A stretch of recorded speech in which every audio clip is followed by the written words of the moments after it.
అనుబంధాలు 14వ భాగం. అన్నపూర్ణ నిలయం ముందు వైపు ఉన్న ఆట స్థలంలో పిల్లలు కేకలు పెడుతూ ఉత్సాహంగా ఆడుకుంటూ ఉన్నారు. ఈలలు వేస్తూ ఎగురుతూ పిట్టల్లాగా పరుగులు తీస్తున్నారు. డాక్టర్ సుందరం గారి గదిలో కూర్చుని కిటికీలో నుంచి చూస్తుంటే పిల్లలంతా కనిపిస్తూ ఉన్నారు. అప్పుడప్పుడు ఆయన గదిలో కూర్చుని ఆశ్రమంలోని పిల్లల సంగతులు మాట్లాడుతూ ఉంది నీలిమ. డాక్టర్ అభిషేక్ కూడా వచ్చి వాళ్ళ చర్చల్లో పాలు పంచుకున్నాడు. India today is a youthful nation. ప్రపంచంలో చిన్నపిల్లల్లో 19% మన దేశంలోనే ఉన్నారు. 3వ వంతు జనాభా 18 ఏళ్ల లోపు వారే. కానీ బడ్జెట్లో 5% కూడా చిన్నపిల్లల విద్య, ఆరోగ్య భద్రత మీద ఖర్చు పెట్టడం లేదు. కూడు గూడు బట్టలేని పిల్లలు మన దేశంలోనే ఎక్కువ మంది ఉన్నారు. బాల్యంలో కాయకష్టం చేసే పిల్లలు, లైంగిక అత్యాచారాలకు గురైన పిల్లల సంఖ్య కూడా మన దేశంలో ఎక్కువే. చిన్న వయసులోనే HIV సోకిన పిల్లలు ఉన్నారు చెప్పుకుపోయాడు సుందరం గారు.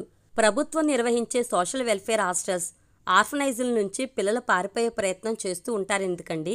అభిషేక్ అడిగాడు. రకరకాల కారణాలతో పిల్లలు అనాథాశ్రమాల్లో చేరుతూ ఉంటారు. ప్రకృతి వైపరీత్యాలతో తల్లిదండ్రులను కోల్పోయిన వాళ్ళు, బిచ్చగాల పిల్లలు, పోషించే శక్తి లేక పిల్లల్ని వదిలేస్తూ ఉంటారు కొంతమంది. అటువంటి పిల్లల బాల్యం అంతా అనాథాశ్రమంలోనే గడిచిపోతూ ఉంటుంది. హాస్టల్స్, ఆర్ఫనైజులు వాళ్లకు జైలులాగా అనిపిస్తాయి. తల్లిదండ్రులు ఉండరు. కుటుంబం ప్రకృతి ఇచ్చిన అద్భుతమైన కానుక. ఆ కుటుంబం అంటే కూడా ఏమిటో వాళ్ళ అవగాహనలో ఉండదు. చుట్టుపక్కల వాళ్ళెవరూ పలకరించరు. సమాజానికి దూరంగా ఉన్నామనే భావన వాళ్ళలో ప్రోధి చేసుకుంటుంది. వారికి అందుకే ఇరిటేషన్ వస్తూ ఉంటుంది. హోం నుంచి బయటపడి స్వేచ్ఛగా పిట్టల్లా ఎగిరిపోవాలనుకుంటారు. మార్పు రావాలంటే ఎలాగండి? అడిగింది నీలిమ. అనాథ పిల్లల్ని ప్రేమగా హక్కును చేర్చుకోవాలి. ఊళ్ళో కాలనీలలో జరిగే కార్యక్రమాల్లో భాగస్వాముల్ని చేయాలి.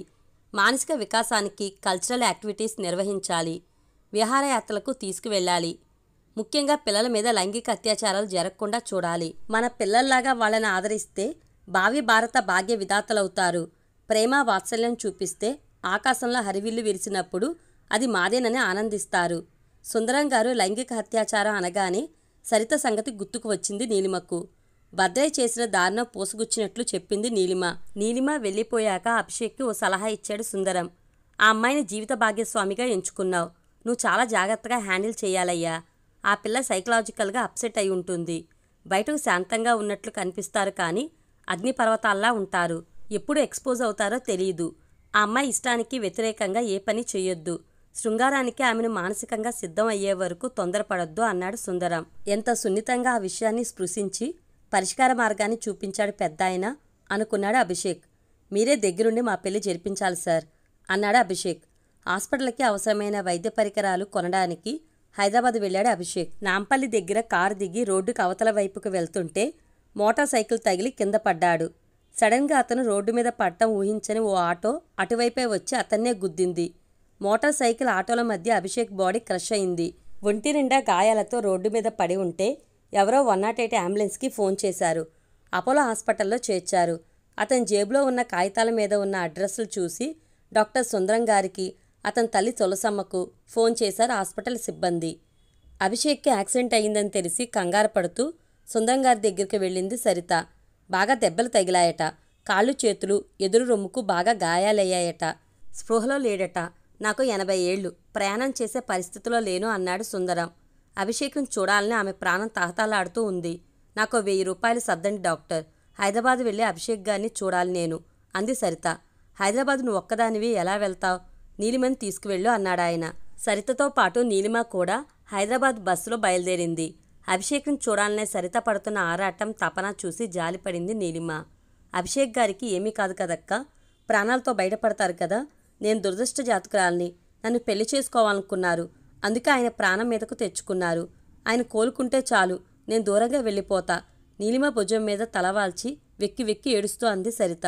పిచ్చిపిల్ల, అతనికి ఏం కాదులే, తప్పకుండా కోలుకుంటారు ఓదార్చింది నీలిమ సరిత భుజం నిమురుతూ. అపోలో హాస్పిటల్కి చేరుకున్నారిద్దరు. రిసెప్షన్లో అభిషేక్ ఏ ఫ్లోర్లో ఉన్నాడో కనుక్కున్నారు. వార్డు దగ్గరికి వెళ్ళగానే నర్సు అడ్డుపడింది. ఎవరు కావాలండి? అభిషేక్ గారిని చూడాలండి. నాంపల్లి దగ్గర యాక్సిడెంట్లో తీవ్రంగా గాయాలయ్యాయి వివరాలు చెప్పింది నీలిమ. ఎమర్జెన్సీ వార్డులోకి ఎవరిని వెళ్ళనివ్వం. అతని దగ్గర వాళ్ళమ్మగారు ఉన్నారు కదా, ఒకరిని మించి వెళ్ళనివ్వం. మీరేమవుతారు అతనికి? స్నేహితులం. దగ్గర బంధువులు తప్పితే అందరూ వెళ్ళకూడదండి. బాగా గాయాలయ్యాయి కదా, అతని చుట్టూ అందరూ మూగితే అతనికి ఇన్ఫెక్షన్ వస్తాయి. సారీ అంది నర్సు. గాయపడిన వ్యక్తి కూడా డాక్టర్ గారే. ఆయనకు బాగా కావలసిన వాళ్ళ అంది నీలిమ. కొంచెం మెత్తబడింది నర్స్. లోపలికి వెళ్ళి అభిషేక్ అమ్మగారిని బయటకు పంపిస్తాను. ఆమె బదులు ఒకరు లోపలికి వచ్చి ఆ అబ్బాయిని చూడొచ్చు అంది నర్స్. 5 నిమిషాల తర్వాత తులసమ్మ బయటకు వచ్చింది. సరితను గుర్తుపట్టి, స్పృహలో లేడమ్మా, ఒళ్ళంతా గాయాలు, మగతగా పడుకుని ఉన్నాడు అంది తులసమ్మ కళ్ళు తుడుచుకుంటూ. లోపలికి వెళ్ళింది సరిత తడబడే అడుగులతో. ఉద్వేగానికి లోనయింది. కళ్లల్లో నీళ్లు సుళ్ళు తిరిగాయి. అభిషేక్కు ఏం కాకూడదు. అతను తోడులేని జీవితం ఊహించలేదు. అతను తప్పకుండా మామూలు మనిషి అవుతాడు. అతని దగ్గరికి వెళ్ళి ఏడవకండి. డాక్టర్ గారు చూస్తే నన్ను కోప్పడతారు అంది నర్సు సరిత వాలకం చూసి. అభిషేక్ బెడ్ దగ్గరికి వెళ్ళి నిలబడింది. ఒంటి నిండా తెల్లటి కట్లు. మొహానికి వెంటిలేటర్ అమర్చి ఉంది. అతని పక్కన కూర్చుంది స్టూల్ దగ్గరకు లాక్కుని. నాకు తోడు నువ్వుండాలి అభి. నేను మాట్లాడేది వినిపిస్తుందా? కళ్ళు తెరువు అభి. నీ పక్కనే ఉన్నాను. ఎప్పుడూ నీ పక్కనే ఉంటాను అంది సరిత. ఆమె మాటలు అతనికేం వినిపించలేదు. శ్వాస పీలుస్తున్న కొద్దిపాటి శబ్దం. రొమ్ము కొద్దిగా కదులుతున్నది పీలుస్తున్న శ్వాసకు అనుగుణంగా. అతను ఏదో లోయలో పడిపోయి కొండపైకి చేరుకోవడానికి అవస్థపడుతున్నట్లు అనిపించింది. ఆమెలో ఆమె ఏదో గొనుక్కుంటూ ఉంది. అతన్ని ప్రాధేయపడుతూ ఉంది మామూలుగా మాట్లాడమని. అతనికి పూర్తిగా నయమయ్యాక ఇద్దరు కలిసి ఏం చేయాలో చెప్పుకుపోతూ ఉంది. వెచ్చగా ఉన్న అతని చేతిని పట్టుకుని తనెంతగా అతన్ని ప్రేమిస్తున్నది చెప్పింది. అతనిలో చలనం లేదు. నర్సు వచ్చి మీరు వెళ్ళండి, ఎక్కువసేపు పేషెంట్ దగ్గర కూర్చోకూడదు అంది. తను చెయ్యి వదిలిపెట్టి బయటకు వెళ్ళిపోతే అతనెక్కడ తనకు దూరం అవుతాడనన్న బాధతో విలవెల్లాడింది. ఈ రాత్రి గడిస్తే అతను బతికి బయటపడ్డట్టే. రేపు ఉదయం రండి, కోలుకుంటే 2-3 మాటలు మాట్లాడతాడు అంది నర్స్. తన పరిస్థితి గమనించినట్లుంది. మొదట్లో కొంచెం కఠినంగా మాట్లాడినట్లు కనిపించినా తన మీద దయ చూపిస్తూ ఉంది అనుకుంది సరిత. అతను మీకు కాబోయే శ్రీవారా? అదృష్టవంతుడు. యాక్సిడెంట్ జరిగిన వెంటనే ఆసుపత్రిలో చేర్పించారు. 4-5 గంటలు అక్కడే ఉండినట్లయితే చనిపోయేవాడే. చాలా రక్తం పోయింది అంది నర్స్. నీలిమ కూడా లోపలికి వచ్చి అభిషేక్ని చూసింది. నీలిమకు నవీన్ని చూడాలనిపించింది. సరితను వెంట పెట్టుకుని సనత్ నగర్లో ఉన్న ఇంటికి వెళ్ళింది. అతను అక్కడ లేడు.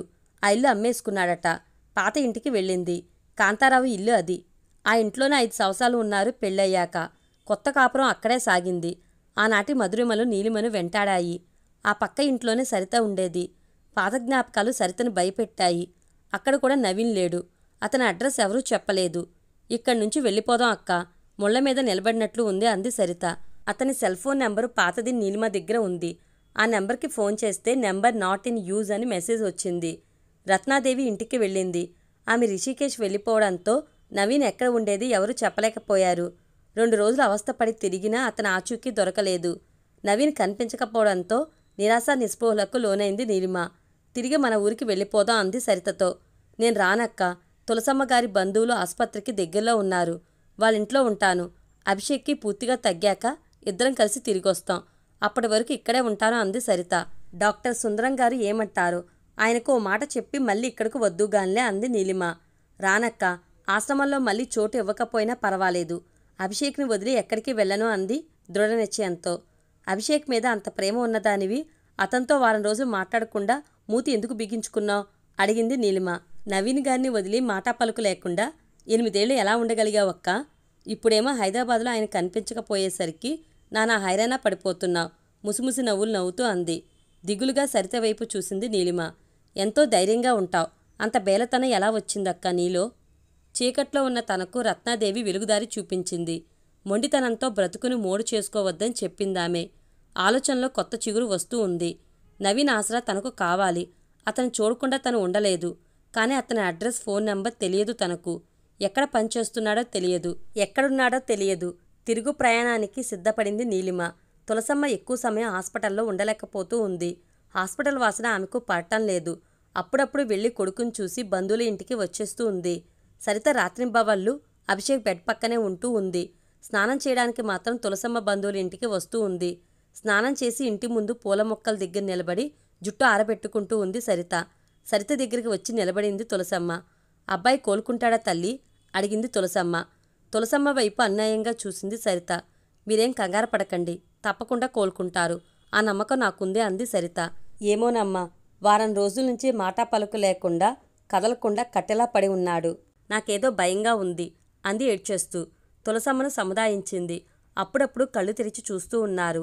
ఆ చూపులో బ్రతకాలన్న పట్టుదల ఉన్నట్లు కనిపించింది. తప్పకుండా మామూలు మనిషి అవుతారు. తల దువ్వుకుని భోజనం చేసి హాస్పిటల్కి వెళ్ళింది సరిత. అభిషేక్ బెడ్ పక్కన కూర్చుంది. అతని పరిస్థితి అలాగే ఉంది. వారం రోజుల నుంచి ఎలా ఉన్నాడో అలాగే పేలవంగా కనిపిస్తూ ఉన్నాడు. అతనిలో కదలిక కోసం ప్రతిక్షణం ఎదురుచూస్తూ ఉంది. అభి, నీకోసం వచ్చాను. నీ గురించి ప్రార్థన రోజూ చేస్తూ ఉన్నాను. నన్ను వదిలి మాత్రం వెళ్ళొద్దు. నువ్వు చలాకీగా మాట్లాడే రోజు కోసం ఎంతకాలమైనా నీ పక్కనే కూర్చుని ఎదురుచూస్తూ ఉంటాను అంటూ అతని చేతిని నిమిరింది. అతని నుంచి సమాధానం రాకపోయినా ఆమె మాట్లాడుతూ ఉండటం అలవాటైపోయింది. మీరంటే నాకు ప్రాణం. నా అందాలు మీకే అర్పించాలి. ఆ రోజు మిమ్మల్ని నెట్టివేశానని కోపం తెచ్చుకోకండి అంటూ ఆగిపోయింది. అతను తన చేతిని నొక్కినట్లు అనిపించింది. నర్సు దగ్గరకు పరిగెత్తుకెళ్ళి చెప్పింది. అతను నా చేతిని నొక్కి వదిలాడు. నా చేతిని నొక్కాడు. ప్రేమగా, సంబరంగా చెప్పింది. పెద్ద మార్పే. మీరేదో చెప్తే ప్రతిస్పందనగా అలా చేసి ఉంటారు. No problem. త్వరలోనే కోలుకుంటాడు. God is great. God is love అంది నర్స్. ఆ రోజు రాత్రి తులసమ్మకు కూడా చెప్పింది ఎంతో సంతోషంగా. ఎప్పటికైనా నీ చేయి పట్టుకుని తిరగవలసిన వాడే కదా. నీ కొంగు పట్టుకు తిరుగుతూ ఉంటే నాకు ఆనందమే. వాడి బ్రతికి బట్ట కట్టగలిగితే చాలు. ఏడుకొండలవాడా, నీ కొండకు వచ్చి తలనీలాలు సమర్పించుకుంటానయ్యా. నా కొడుకును కాపాడు తండ్రి. మరోసారి మొక్కుకుంది తులసమ్మ. మిమ్మల్ని అత్తయ్య అని పిలవచ్చా అడిగింది సరిత. ఎప్పుడో నా కోడలివి అయ్యావమ్మా. మా అబ్బాయి నిన్ను అన్నపూర్ణ నిలయంలో తొలిసారి చూసినప్పుడే ఇంటికొచ్చి నీ గురించి నాకు చెప్పాడు. నిన్ను తప్పితే మరొక్కరిని చేసుకోనన్నాడు. ఇదిగో మధ్యలో ఈ అవాంతరం వచ్చిపడింది. వాడికి తగ్గాక 3 ముళ్ళు వేయించేస్తాను అంది తులసమ్మ సరిత తల నిమురుతూ.